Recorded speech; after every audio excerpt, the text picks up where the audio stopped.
Salut! Aujourd'hui, je vais répondre à un défi qui a été lancé par la chaîne Couteau de Jean-Luc pour savoir si on devait choisir un seul couteau, lequel ce serait. J'ai longtemps hésité entre deux, celui que je vous ai déjà présenté, le Mercator Multismall que je porte en EDC tous les jours, qui est un super couteau, et le deuxième que je vais vous présenter et que finalement j'ai choisi. C'est un couteau que j'ai beaucoup éprouvé parce que c'est un rescue knife. Ce qu'on appelle un rescue knife, c'est un couteau qui sert pour le secourisme, pour les sapeurs-pompiers. Étant donné que j'ai été sapeur-pompier de Paris, je l'ai eu beaucoup à ma ceinture, pratiquement tout mon service à ma ceinture. Ce couteau-là, c'est le Benchmade Triage 915. Couteau de rescue, je vais vous expliquer pourquoi. Au niveau des dimensions, il fait 12,5 cm fermé. Au niveau de la lame, 8,7 cm. Épaisseur de lame, 3,2 cm. C'est un gros couteau, hein. Gros couteau, il fait un poids de 146 grammes. Pourquoi est-ce que je dis que c'est un couteau de rescue? Parce qu'il comporte plusieurs fonctions. La première, vous avez une lame qui est de forme sheep foot, donc pied de mouton.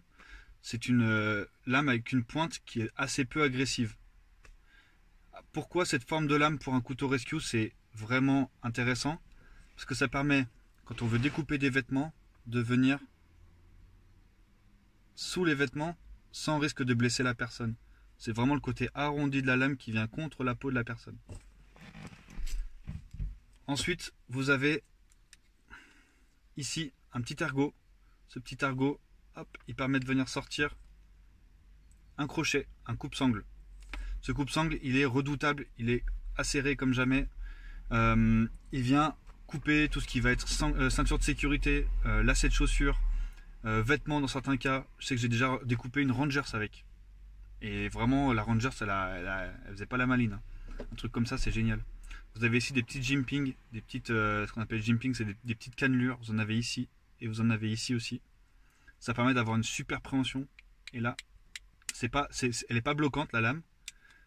Mais par contre, quand vous avez le crochet en main, ça bougera pas. N'importe quelle position, ça bougera pas. Vraiment super efficace et c'est intégré complètement dans la plaquette. On le voit pas. Dernière chose, c'est ici le petit brise-vitre en carbure tungstène. Super utile, super efficace. J'ai jamais testé sur intervention. Par contre, j'ai testé en exercice sur des bagnoles, sur des pare-brises, sur des vitres passagers, etc. C'est vraiment super efficace en un coup. En un coup, il y a tout qui saute, hein. Franchement, c'est super.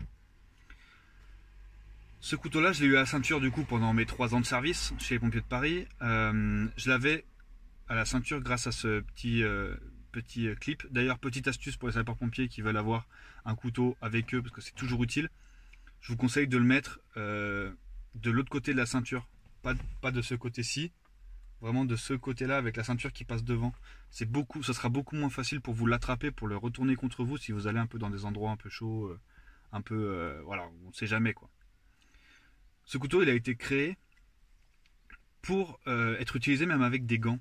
Donc ça se voit parce que déjà le G10 des plaquettes, c'est vraiment hyper abrasif. Donc avec des gants, ça risque pas de glisser.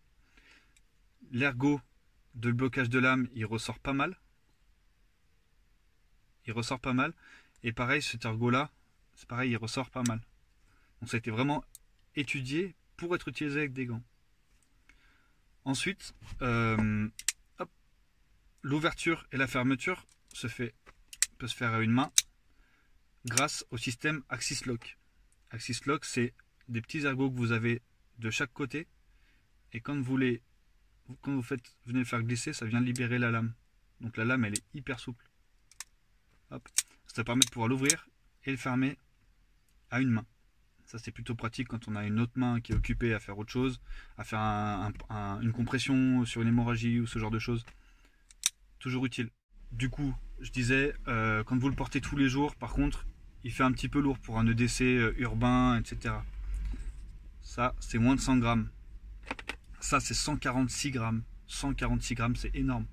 On se rend pas compte. 146 grammes dans la poche. En plus, il est assez costaud, hein, 12,5 cm, c'est un gros couteau. C'est un gros couteau, mais par contre, fiabilité, solidité, c'est top quoi. Le point noir de ce couteau, c'est le prix. Le prix, c'est indécent. Je l'ai vu aujourd'hui sur le site de Benchmade à 215 dollars. 215 dollars, ça fait, je sais pas, peut-être 200 euros, un truc comme ça. C'est beaucoup trop. Moi, à l'époque, je n'avais pas acheté ce prix-là, hein. Je l'avais acheté à un copain d'occasion qui l'avait à peine utilisé, qui le trouvait justement trop lourd. Moi, je l'avais payé genre une cinquantaine d'euros, quelque chose comme ça. Il faut savoir aussi que cette petite encoche là, Finger Choil, c'est moi qui l'ai fait ça. Donc ça y est pas, normalement vous avez du tranchant jusqu'au bout. C'est moi qui l'ai fait à l'époque, je sais même pas pourquoi, je voulais utiliser un couteau de camp. Et du coup c'est moi qui l'avais fait. Aujourd'hui je regrette un petit peu, mais d'un côté ça donne quand même une bonne préhension. À la base il n'y est pas celui-là, ça c'est moi qui l'ai fait. Donc voilà pour le couteau que je garderai si ça devait être le seul couteau que je garde. Merci de m'avoir regardé, à bientôt.